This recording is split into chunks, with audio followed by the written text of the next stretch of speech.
안녕하십니까. 반갑습니다. 오늘 솔로몬은 성전을 건축합니다. 그런데 그곳은 오르난의 타작 마당입니다. 1절입니다. 솔로몬이 예루살렘 모리아산에 여호와의 전 건축하기를 시작하니 그곳은 전에 여호와께서 그의 아버지 다윗에게 나타나신 곳이요 여부스 사람 오르난의 타작 마당에 다윗이 정한 곳이라.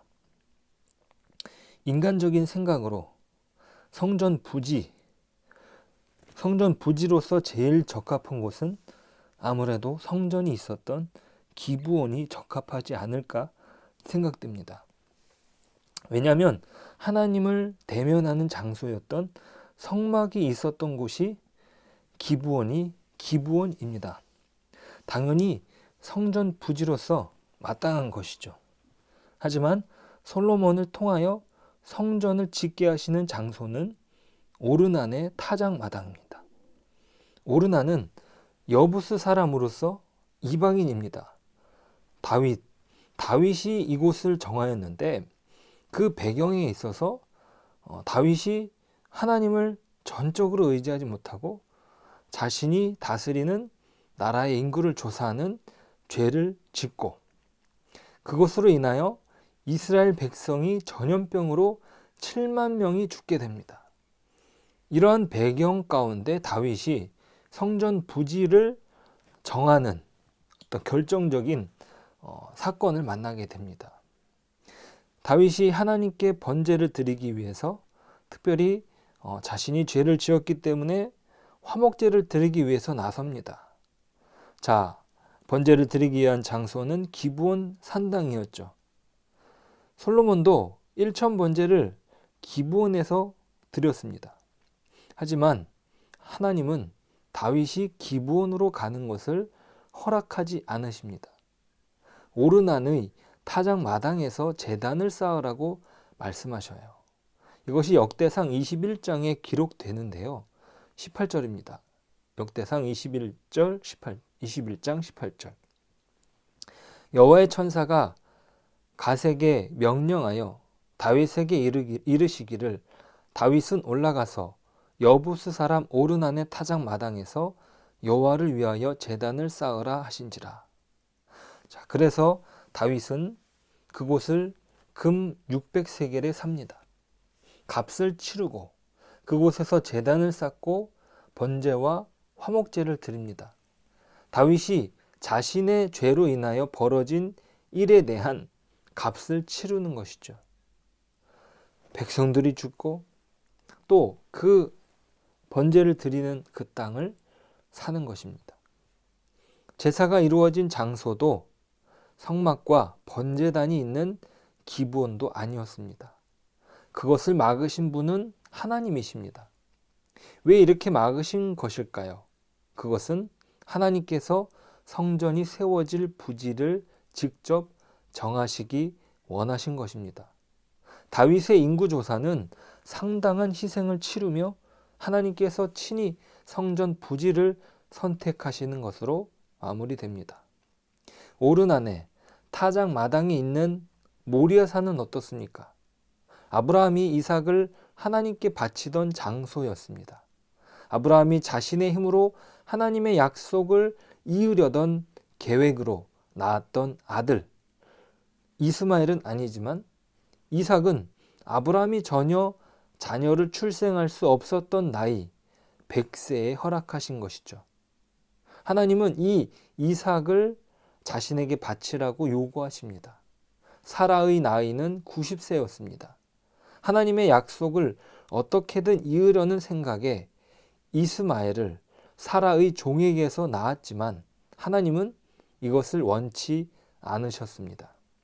약속의 자손, 그 이삭을 허락하신 것이죠. 자, 그런데 놀라운 것은 하나님께서 허락하신 약속에 대한 결론을 장소로 그 결실을 맺는다는 것이에요. 하나님께서는 단순히 이삭을 주신 것으로 그 약속을 실행하신 것이 아니라 아브라함의 믿음을 시험하심으로 그 결론을 맺으시는데 그것이 장소와 연결되는 것입니다. 모리아 산으로 아브라함을 불러내시는 거예요. 아브라함이 3일을 걸으면서 하나님이 자신과 함께 하셨던 시간들을 반추하게 하십니다. 그저 즉흥적인 결정이 아니라 하나님 앞에 철저히 연단된 헌신을 요구하는 것입니다. 그가 깨닫는 것은 무엇입니까? 이삭은 하나님의 것이다. 그러니 하나님이 달라고 하시니 내가 하나님의 것을 다시 드리는 것이다. 하나님의 약속의 증거가 이삭이다라는 것이에요. 자, 오늘 솔로몬이 모리아산에 그리고 오르난의 타작마당에 성전을 건축하는 의미는 무엇입니까? 하나님의 전적인 의지를 말합니다.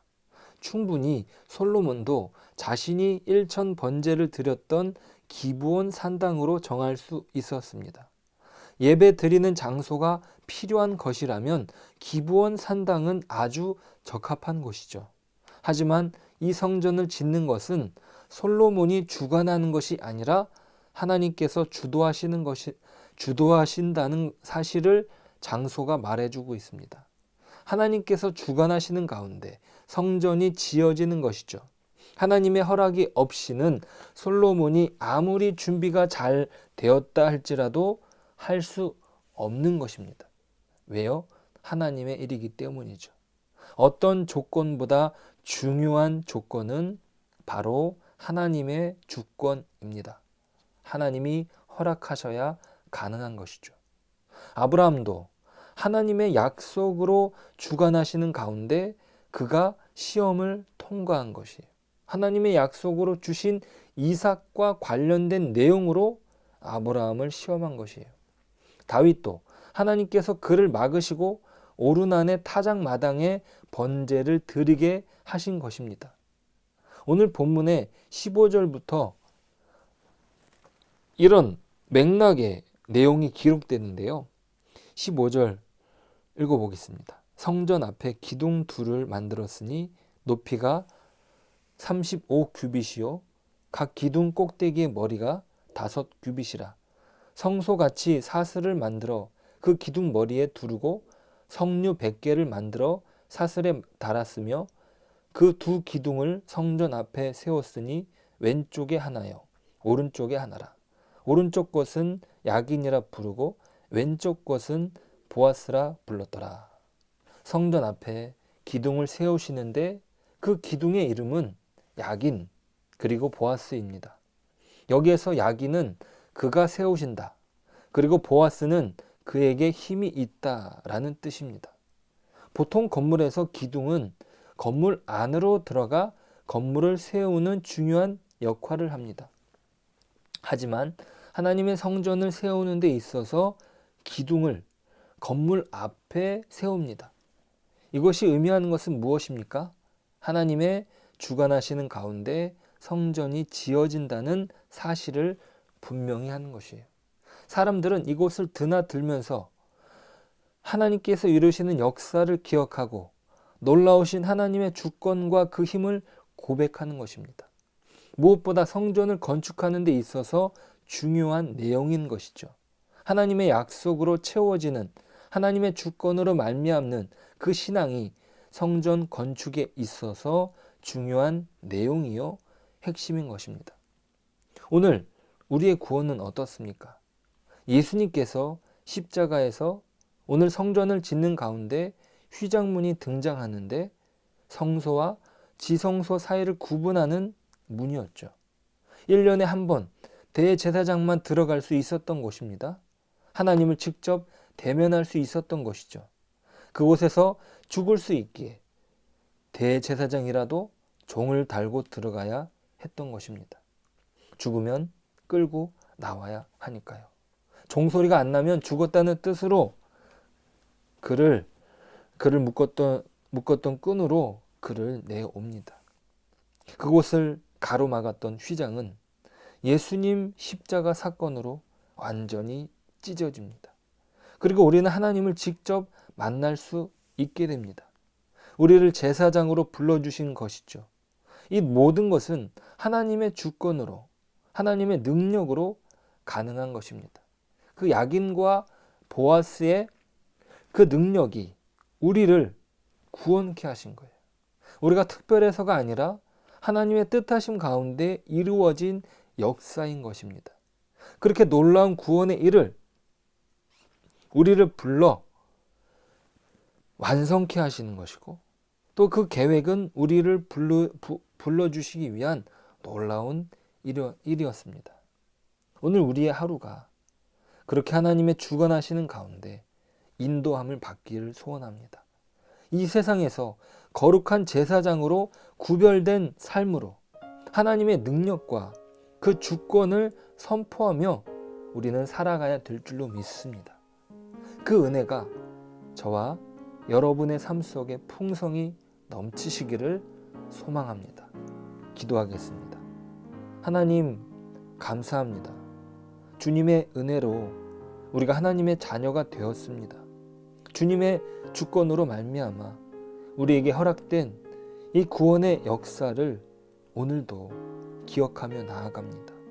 세상 속에서 빛으로 소금으로 하나님의 사랑받는 자녀로서 하나님의 뜻을 분별하며 살아가는 제사장으로 저희들의 삶을 살게 하여 주옵소서. 그 놀라운 은혜 안에서 기쁨을 누리고 사랑하는 저희들 되게 하옵소서. 예수님의 이름으로 기도드립니다. 아멘.